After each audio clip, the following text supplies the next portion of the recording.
So we're going to look at this video that talks about how to get a sales job in 2026. I'm pretty sure he goes over outreach. He goes over some applications, some intro videos. I have not watched the video. I just kind of clicked around, saw some stuff going on in it. So this is my first watch through, just like all the ones that I react to. You kind of get my raw feedback here, and we're going to see what's relevant, see what works, see if I agree. But yeah, if you're looking to land a remote sales job, there's probably going to be a ton of good sauce in this video. So without further ado, let's jump into it.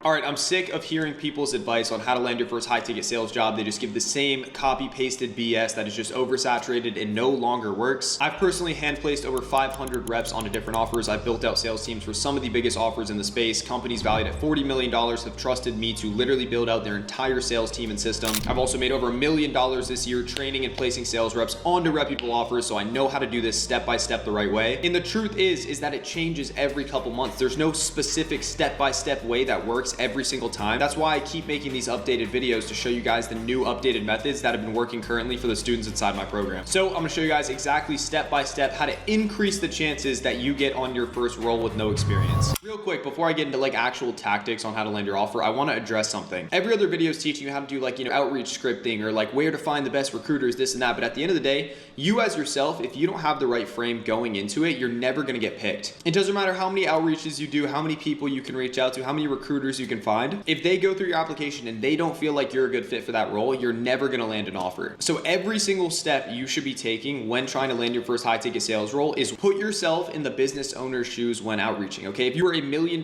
business owner today, who would you hire? What would they look like? What would their background be? How would they speak? What would they say in the presentation? Everything from A to Z, you have to look at it from the business owner's perspective. For example, I have a lot of people in my Instagram DM say, hey, I'd love to be a sales rep for you. I'll work for free for the first 4 weeks. Do you think anyone of value would work for free? Do you think the best copywriter in the world would do your copy for free? Of course not. If anything, he would overcharge because he knows he's good at it. Here's a quick exercise I want you guys to do before you start to, go through these tangible processes I'm about to show you guys.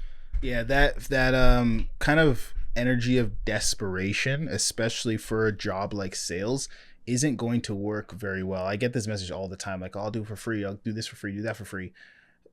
It's free is not free, because even if someone was willing to give you a shot, there is time that they have to spend in, what are they going to do?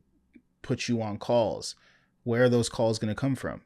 Well, they've got to spend, like, those calls came from their marketing that costs money. If you're calling old leads and not really spending money, I mean, they've still got to onboard you in some way. They've got to get you up to speed on product. They've got to get you checkout links. There's a lot of time and energy that has to go into even getting you to work for them for free, that if they're not in a place where they're ready to even entertain that, it's not going to work, especially if you don't wow them with something. So that kind of desperate reach out in that scenario, there are scenarios where you can say, hey, listen, if you give me a shot, I'll show you what I can do from a place of confidence. Like, hey, I'll dial your old leads, I'll close them and show you what's up, and then you can kind of put me on your new leads. There's a way to do that in the interview process. But once you're at a point where you're just like shooting messages like, hey, I'll work for you for free, which most of them are commission only, so it doesn't really, like, that's not like an attractive proposition anyway. But it just reeks of desperation, and business owners don't want to hire a desperate salesperson. They want to hire a salesperson who's confident in their ability to close deals, because that comes across in how you sell as well. You got to showcase confidence in the product, confidence in the service, confidence in yourself and what you're doing. But people won't buy from a desperate person, right? And what you're doing is selling your ability to sell. You're selling your sales skills. You're selling your sales service to businesses, and you're not going to sell it desperately. Guys, is I want you to put yourself in the shoes of $1 million business owner that's spending $3,000 per day of his own money on ads. You're spending real money every day. You're burning money. You have leads coming in, and you need someone on the phone to close those leads. who are you gonna choose? Okay, so you gotta go out and find someone to close those leads. Because if they don't close those leads, you lose that $3,000 every single day. So if you make the wrong hire, you are burning your own capital. The reality isn't how do I get an interview? It's, okay, if I was $1 million business owner, would I hire me? That's the frame you guys have to take before anything. If the honest answer is no, if you would look at yourself subjectively as a business owner that's spending $3,000 a day and not hire yourself, then you need to fix that before anything. So I'm gonna show you guys some examples here of some good applications and some bad applications, and I just want you to watch these in the perspective of $1 million business owner that's spending thousands of dollars a day on ads. Who would you personally hire? I'd like to sit here and say the most important thing is, getting 50,000 interviews lined up and just doing more volume. But at the end of the day, I've hired a 15-person sales team in 24 hours. And every single time I did that, I looked at the first 3 seconds of the Loom video and I knew within those 3 seconds whether I was hiring that person or not. And I've said this for those of you that have watched my content before. I say this so much. You've got the first couple seconds, 10 seconds, 3 seconds. You've got the first couple seconds before they make the decision on you, right? If your intro video is not wowing them, if your intro video is not what they're looking to see in the first 10 to 15 seconds, it's very little shot that they're even going to watch past that, and let alone be wowed at like the 30-second mark or 1 minute mark, right? You've got it. If you can nail that first 10 seconds, you will get a lot more interviews from that alone. I've said this so many times, and this is another person corroborating that. Okay, so that quick. So you as the business owner, I'm gonna show you 2 application videos and I want you to choose who you would hire as a sales rep. Hello, my name is, and I'm gonna save you the corny intros and the overdone slideshows and just get right into it. My primary focus is building a full-time career in sales, specifically appointment setting. I do run a small online consulting business. However, it is designed to run with minimal day-to-day involvement, meaning my professional availability will not be interfered with. Running my own online business as well as selling my services has equipped me with fundamentals in qualifying people, handling objections, and moving conversations forward efficiently, all of which I am now applying to full-time sales. I've also invested multiple 4 figures in sales education as well as coaching. I'm both reliable and coachable, and when I commit to a schedule, I show up and I execute. Thank you for taking the time to watch, and if you feel like I would be the right fit for you, please feel free to reach out. I'd love to connect. All right, there are some things, although this was a solid one from the standpoint of energy, from the standpoint of confidence, from the standpoint of being clear in his speech, I would make it more achievement focused. I would talk more about the numbers, talk more about skills that was developed, like if he's running his own business, has he closed deals before? What was his close rate? What were his show rates? What has he generated? What has he achieved? How has he won in business? I would talk more about that. Overall, decent video. I would also drop the cuts, right? Like jump cuts aren't good for an intro video because it just showcases that you're lacking some kind of ability to just like pitch yourself for a minute. You know what I mean? If you're seeing jump cuts, that means someone wasn't able to just sit there for a minute and pitch themselves naturally, right? And if you can't pitch yourself for 1 minute without jump cuts, how are you going to get on an offer and pitch my service for 5 minutes? Like a good pitch will be like 5-6 minutes. How can you do that if you can't even pitch yourself for a minute with jump cuts? A lot of business owners are going to think about that. A lot of business owners aren't going to like the jump cuts, but again, he's saying which video is better out of the 2. So we'll see what the second one is and see if that first one's better. The first one, this is the second one. Good afternoon. My name is, and I am here about your opportunity. I don't know if the jump cuts are like from him cutting it or if the actual application cut it. That will obviously makes a difference, but we'll see. I was like, why not? So I got like 6 months of experience around on an estimate from Closer Cartel. But I've been there, as I said, training, grinding, and I've been role playing and doing mock calls. Very awkward. Doesn't have the same degree of confidence. Setup is huge. Like, look at this, guys. He might not mention it, but one thing that you want to look at, you've got this portrait shot in what looks like not really somewhere that's dedicated for sales. I mean, maybe if he had his mic or something, good quality landscape shot so you could see his whole office and setup. If you were just like, it's not a terrible setup, but if you were to pick between just looking at their setup, if you were to just say, okay, this person, good quality mic, good lighting, good microphone quality, like good audio, everything is there. I know I said audio like 3 times, but it's just so important. Again, not that you need a high quality mic like this. You just need to be clear. You don't need like a expensive mic. You need to be clear in picture and clear in audio, and it needs to look like how you'd show up on Zoom, right? Because that's what they are also addressing. That's what they're assessing. It's like, how would this person show up when they're on Zoom? If you were to just not even listen to anything that's being said and just look at this versus this, who would you think would be more trustworthy? Who would you rather put in front of 7-figure business owners to sell them a service for your business? You know what I mean? Like, just off that alone, like, that's huge. Let's give this guy a full listen though.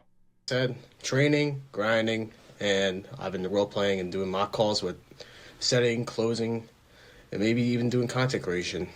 Who knows? Maybe I am. Check my page for more. You'll see. I think this is the one, but that's up to you. Because if you're looking for someone who can grind their ass off, dig in the dirt until they find diamonds, and when they find diamonds, they keep going until they find emeralds, like as in Minecraft, or maybe even something more valuable than diamonds, I'm your guy. Not just I'm your guy, I'm a ride or die. So you'll know I'll be there for the bad times, the good times, you know. So, if you really think that I'm the good fit, let's see what you're made of. Test me. I dare you. Have a good day. Now, I don't know about you guys, but me as a business owner, I'd probably hire the first guy, okay? Your room was cleaner, he had a nice mic set up, he was wearing better clothes. I don't want to say this in a rude sort of way because my applications that I was first sending out were horrendous, but you guys have to put yourself in the shoes of a business owner if you want to get hired for a company that's going to make you $10,000, $20,000, $30,000 a month. That should be simple, but most people overlook that small fact, okay? To look the part, you have to have clean eye contact, you have to have good lighting, have an intentional outfit on, have a calm, grounded delivery. Don't just be like tweaking out on the call. That's it. You don't need a camera setup, you don't need a studio setup, you don't need the nicest stuff in the world. You just need to look like someone that shows up with intention. Now, at the end of the day, I can only give advice on what I've personally seen. And from what I've personally seen on hiring massive sales teams and doing this at a pretty high level is looking the part and showing up intentional on your application is going to get you so much further than all these little tangible steps that you're going to take throughout this video. So this is probably the most underrated piece of advice I can possibly give you that nobody talks about. Another piece of advice real quick is that you don't want to overshare. I talk about let's it. say you've worked at Wendy's and Foot Locker and you've done door-to-door sales and you've had a ton of jobs. The only job that you're going to want to say is door-to-door sales if you're applying for a remote sales role, right? You don't want to say every other job in the entire world. You don't want to tell them that you're in college and you work at Wendy's. 100%. I also see people asking like, how can I fit it all in? How can I fit it all in? Your intro video just doesn't need to be more than a minute. Talk about what's relevant. Talk about what makes sense. The best way to think about the intro video is it's a movie trailer. The movie trailer doesn't have everything. It has the sexiest pieces. It has the best pieces. It has the highlights. It has the clips, right? You want to make sure that you can make it short, sweet, to the point, relevant. And again, it doesn't need to be like 2, 3, 4, 5 minutes, you know, because that's just, again, listen to what he said. He makes a decision within 3 seconds.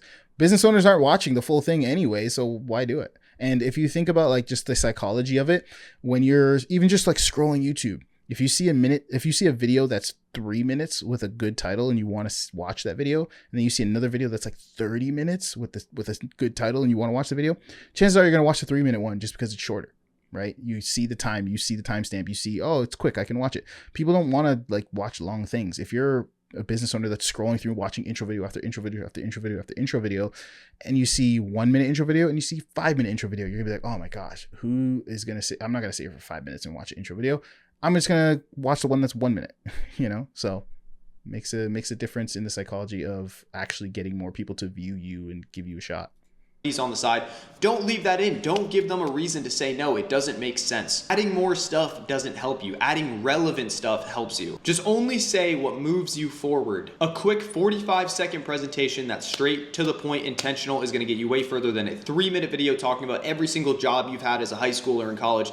They don't care. They just want to make sure that you're showing up and not burning the money that they're spending on ads. Don't tell them you have other obligations. Don't tell them you have 5 other interviews lined up. Don't tell them you can only work certain hours. You want them focused on one thing, the proof that you can perform. Every business owner that's been in the space for a while has made a bad hire. They've already been through the process, and pretty much every bad hire has the same traits. They seem great at the start. They disappear within like a week or two. They've had people that just talk the talk. They say they're going to be the best. They say they're going to work for free because they're so confident they're going to do well. well. So understand that these business owners are not looking for reasons to say yes, they're looking for reasons to say no. They're actively looking for the negative so they can avoid making that bad hire again. Your job is to make sure there's absolutely no confusion. Clean presentation, no irrelevant background, no signs of confusion on what you want or what you don't want, or expectations are off. Just a clear, grounded person that has done the homework, can show up and do the job, and can just prove it. Which brings us to the next step, which is the proof portfolio that nobody talks about but me as a business owner who hires a bunch of sales reps. I talk about this so much, and I'm glad he's talking about it because I don't hear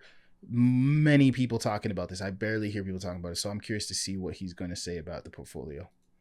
Would love to see if people started implementing this. So this is the thing that actually separates you, because everyone shows up to the interviews claiming they can sell, saying they're the best salesperson, but who can actually prove it? So that gap between what someone claims and what they can actually do is immediately just taken from this proof portfolio that I'm gonna teach you guys how to do. Because once you can tangibly show them proof that you can close the leads that they wanna close, it's not even a question, you are the obvious choice. They will hire you. What you're gonna wanna do is compile a list of calls of you actually selling someone on the phone.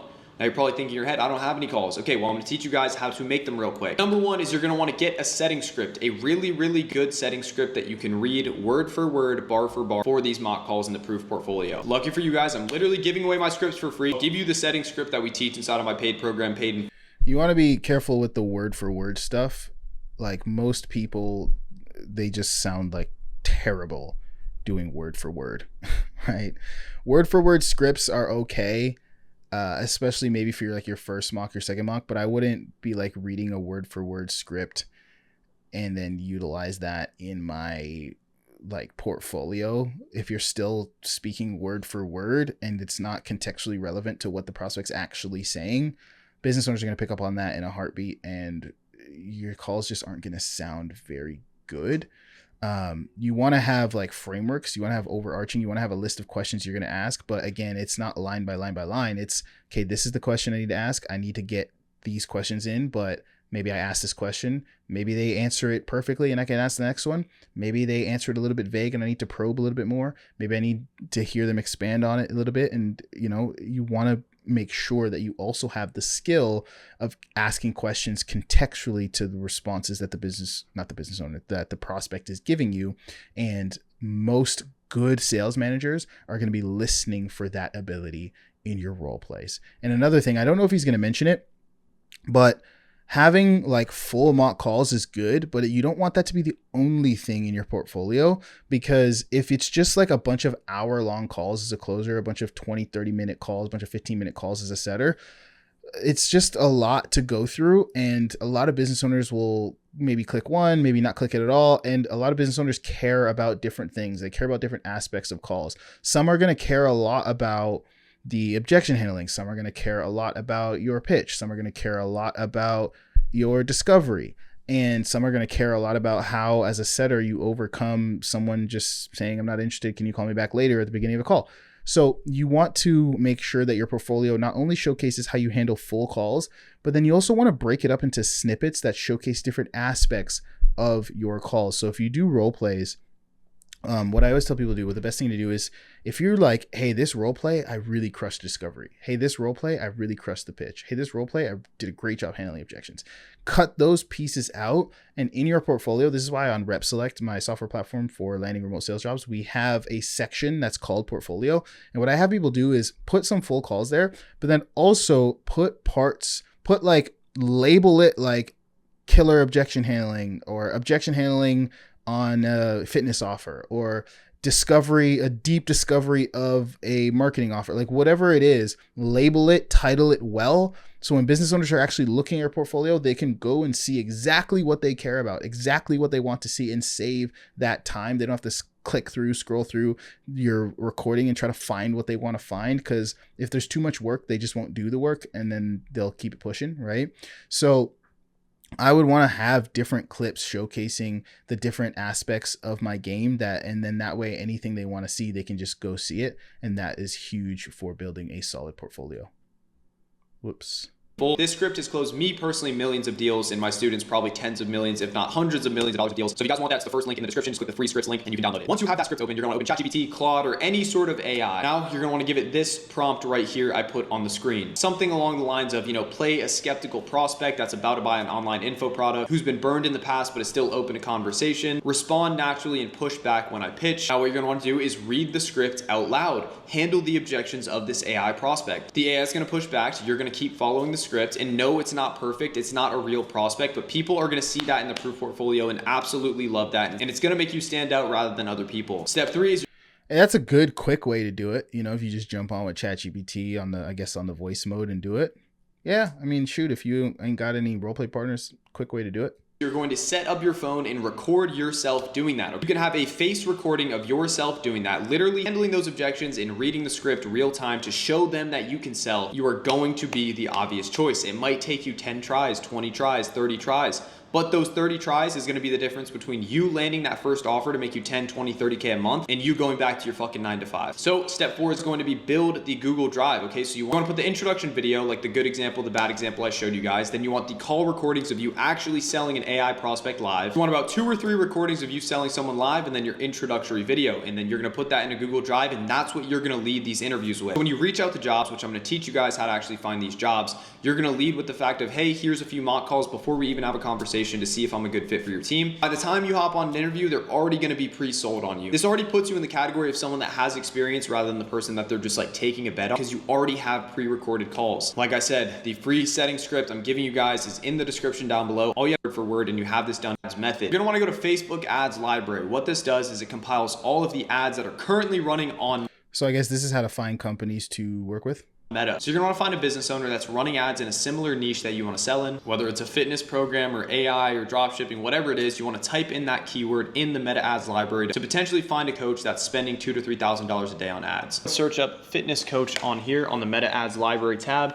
and I'm gonna start to look for coaches that are running ads on how to get fit or are selling a program like a diet program or a fitness program. Bro, I'm pretty sure I was like the first person to ever talk about doing this. I remember talking about this like 4 years ago, and nobody was giving this advice. And then people started making, I remember one guy that I talked to, he asked if he can make a YouTube video on the strategy, then he did. And now everyone's talking about it, which is really, really good, because it's a pretty solid way to find companies that are not only in your niche, if you're looking, directly for a company, but it's a way that you can find companies that are running ads. You can look at the history of the ad. You can look at how long has the ad been active for.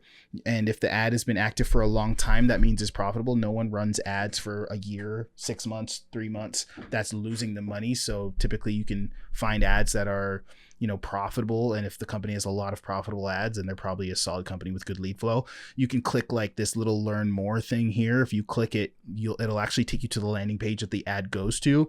And if that ad is like collecting phone numbers, collecting emails, if it has like a call booking funnel, that they probably got setters, that they probably got closers. I wouldn't like book a call with them or anything and try to like talk to the sales guy don't do that. Don't waste their time. Don't waste their ad spend like that.